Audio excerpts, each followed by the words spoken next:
आज इस प्रशिक्षण के प्रथम दिवस अभी लगातार आप सत्रों पर चर्चाएं चल रही थी और जैसे तैसे करके 3 तो फट गए। चौथे पे अभी बरमारी अपनी तलवार की धार चलाने वाले हैं, वो ही आप तक पहुंचेगा। देखिए, कोई भी प्रशिक्षण होता है, पिछली बार भी हुआ था, मेन चीज वही है, घुमा फिरा के वही बात हम भी बार बार कहते हैं कि हमें बच्चे को किसी भी प्रकार से, जिस प्रकार से नदियां विभिन्न मार्गों से होती हुई, अंतिम लक्ष्य क्या है नदी का?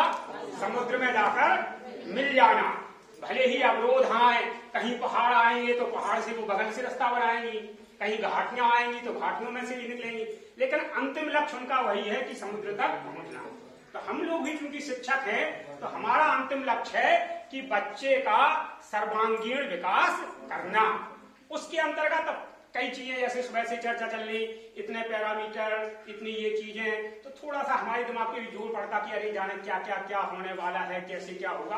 कहीं कुछ नहीं है, बस केवल अपने को शांत रखते हुए बच्चे के स्तर के अनुसार हम इतने स्वयं में अपने शिक्षित हैं कि बच्चे का बस स्तर का आकलन कर लें। जिस प्रकार कहा जाता है, कोई भी सफल डॉक्टर वही माना जाता है जो रोग का सही परीक्षण कर ले।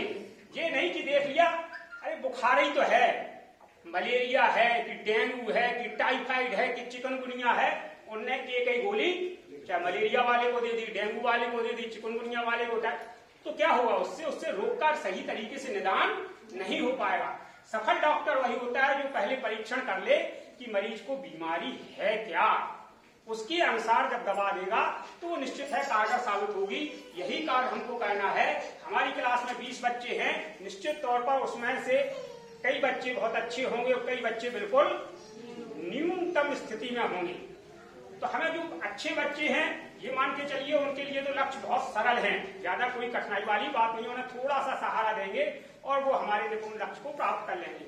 हमें जो न्यूनतम स्तर के बालक हैं उनको उठाते हुए कार्य करना है।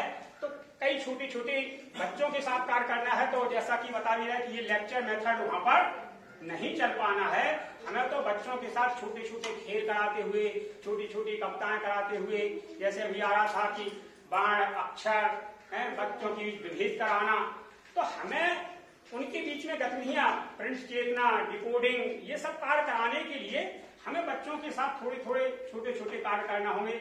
बच्चों के साथ कविताएं करा सकते हैं, कहानी करा सकते हैं।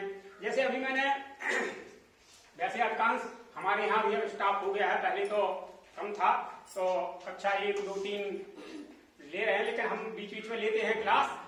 तो एक छोटी सी कहानी बच्चों को सुना दी, बहुत सिंपल सी, 4-6 लाइनों की, क्योंकि एक कि बच्चों का क्या स्तर होगा।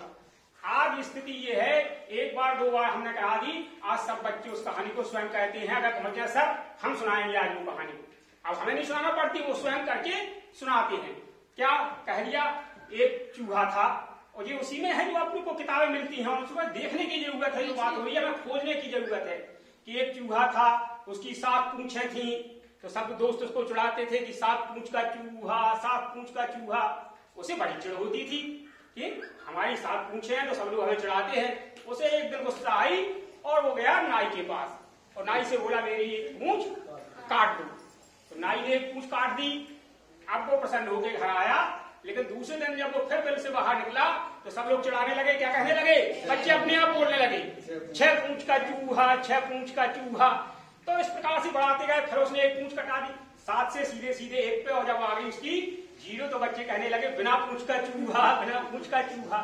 तो मतलब बच्चों को अपने आप 7 में से 1 चला गया तो 6, 6 में से 1 चला गया 5। भले वो अभी अमूर्त रूप में नहीं जानते हैं, लेकिन उनको वो चीज क्लियर हो गई कि 7 उसकी पूंछें थी, 1 पूंछ कट गई तो अब 6 बच गई, 1 और कट गई तो 5 बच गई। और छोटे छोटे बच्चे सबसे पहले आके खड़े हो जाते हैं, हम सुनाएं। भले वो अपनी भाषा में, मातृभाषा में जैसे सुना पाते हैं उसको सुनाने का प्रयास करते हैं। तो इस प्रकार की छोटी छोटी गतिविधियां हम करते रहेंगे तो निश्चित तौर पर हमारा जो निपुण लक्ष्य है उनको हम प्राप्त करने में सफल होंगे। चलिए अगला सत्र, क्योंकि काफी सत्र है उसमें,